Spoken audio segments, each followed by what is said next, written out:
Amelia Earhart entered the world in 1897 in Atchison, Kansas. From an early age, Amelia was a spirited explorer, always eager to uncover new experiences. She had a passion for exploring her surroundings, climbing trees with the nimbleness of a young squirrel. She would race her sled down hills at breakneck speed, her laughter echoing all the way. Amelia even maintained a scrapbook filled with newspaper clippings about successful women, reflecting her early inspirations. This collection featured articles about women in male-dominated fields, hinting at her future aspirations and dreams. Amelia's adventurous spirit often got her into trouble, but she never let that deter her. Her family and friends saw her as a bit of a tomboy, always ready for the next adventure. She wasn't afraid to get her hands dirty. Amelia faced challenges head-on, no matter how daunting they seemed. This fearlessness would later define her life and career. One story perfectly captures young Amelia's daring nature and inventive spirit. At 10 years old, she constructed a homemade roller coaster in her backyard using whatever materials she could find. It was a rickety but thrilling contraption, a true testament to her creativity.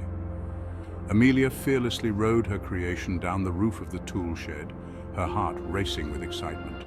This fearless spirit would later take her to the skies and beyond, breaking barriers and setting records. Amelia's childhood was filled with experiences that nurtured her sense of independence and her thirst for adventure, shaping her into the trailblazer she would become. Little did she know these early experiences were molding a legend, preparing her for the extraordinary life ahead. Amelia's educational path was far from traditional. She attended numerous schools throughout her youth. This was largely due to her family's frequent relocations. Despite these changes, Amelia thrived academically. She had a particular fondness for English and science. After high school, Amelia briefly attended Ogont School, a finishing school in Pennsylvania. However, she left before completing her studies to seek more meaningful pursuits. During World War I, she served as a nurse's aide, caring for wounded soldiers in Canada. After the war, Amelia enrolled at Columbia University as a pre-med student, but her passion for flying soon overshadowed her medical ambitions. This crucial change in focus would alter the course of her life forever. Amelia's journey was not straightforward, but each step built her resilience and determination. In 1920, Amelia's life changed forever. She went to an air show in Long Beach, California with her father. There, she took her first airplane ride, an experience that was life-altering. Amelia later recalled, "As soon as we left the ground, I knew I had to fly." Determined to become a pilot, Amelia took on various jobs to fund her flying lessons. She worked as a file clerk and even drove a truck. Her instructor was Anita Netta Snook, a trailblazing female aviator. Amelia quickly mastered the skills. Within 6 months of starting lessons, she bought her first plane, a second-hand Kinner Airster. She affectionately named the yellow biplane the Canary. This period marked the start of Amelia's lifelong passion for aviation. She committed herself to mastering the art of flying. Her natural talent and unwavering determination were clear to everyone who knew her. Reaching new heights, Amelia's record-breaking journeys. Amelia's innate talent and passion for aviation quickly thrust her into the limelight, captivating the hearts and minds of people worldwide.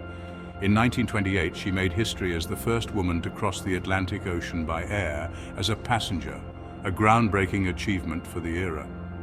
This milestone brought her instant fame and recognition, turning her into a household name.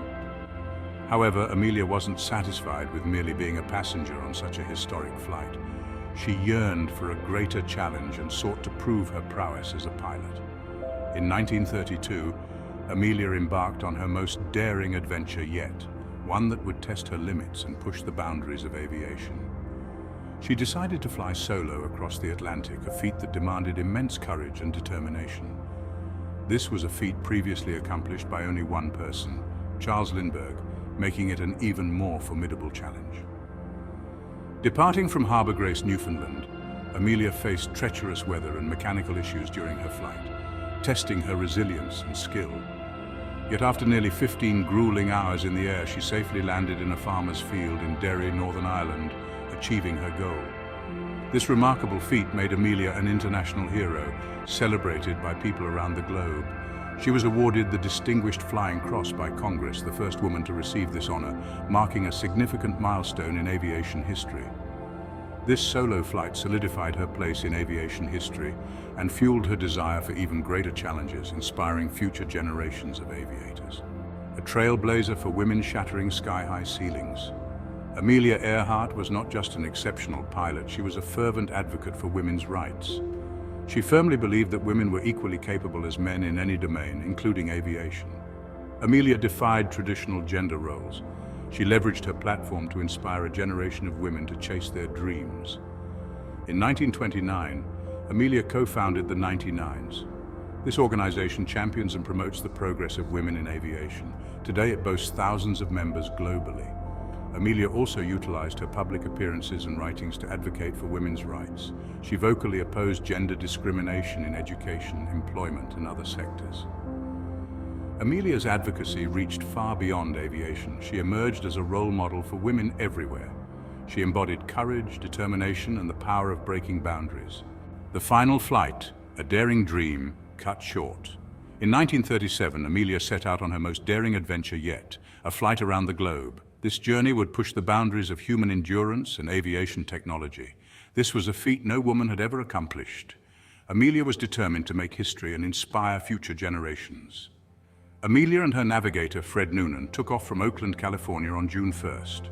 Their spirits were high as they embarked on this bold expedition. They flew eastward, stopping in South America, Africa, and Asia. Each stop brought new challenges and experiences. The journey was filled with obstacles. Unpredictable weather and the limitations of 1930s aviation technology tested their skills and endurance. Bad weather, mechanical issues, and navigational errors plagued the flight. Each challenge required quick thinking and resilience.